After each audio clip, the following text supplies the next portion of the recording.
Ed Wyatt and Sam Wyatt from the DRS Zone podcast. The Emilia Romagna Grand Prix at Imola.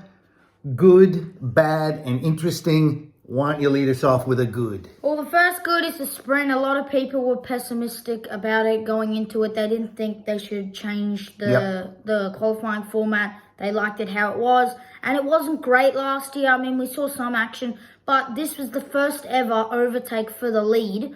Other than lap 1 in a sprint race. It was very interesting. A lot of overtakes and moves. Definitely the best sprint race we've had so far, and I think that's good for the sprint in general. What about your good? Well, that's big of you to say, too, considering Leclerc finished second. So I agree, it was good. I wasn't a massive fan. He started second. I know. I wasn't a big fan of the sprint race, but I did enjoy that one. It was very entertaining. My good, I'm going to be very selfish and say Haas. I know, I'm sorry.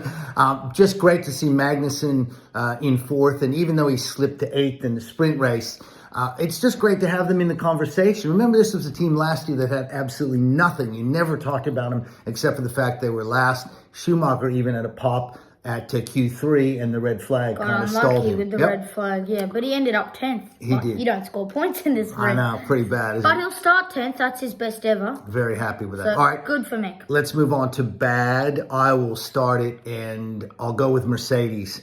Just that somber interview with Lewis Hamilton after practice was just hard to watch. He just had no energy.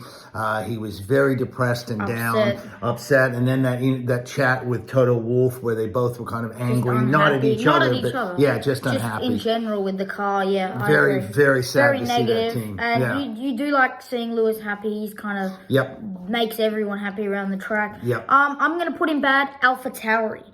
Not the ideal start to the season. I mean, tough first 3 races, and it went from bad to worse this weekend. Neither car making it out of Q1. Gasly and Tsunoda both didn't do well in the sprint. Tsunoda actually made up a couple of places, but Gasly had damage and made contact with Zhou Guanyu, and Gasly was way down the field in the sprint.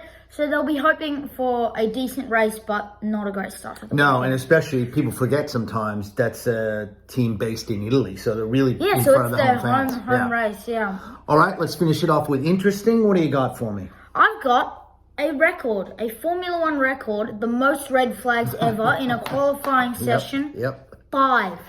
5. And I kind of didn't notice it because it was just like, red flag, red flag, red flag. Like, you get a red flag, you get a red flag. Everyone gets it. You just don't notice until you're like, there were 5 red flags. But yeah, that beats Baku from 2021 where there were 4 red flags, and the 2016 Hungarian Grand Prix when there were 4 red flags as well. That qualifies as interesting. My interesting one, all the team principals get together for a dinner.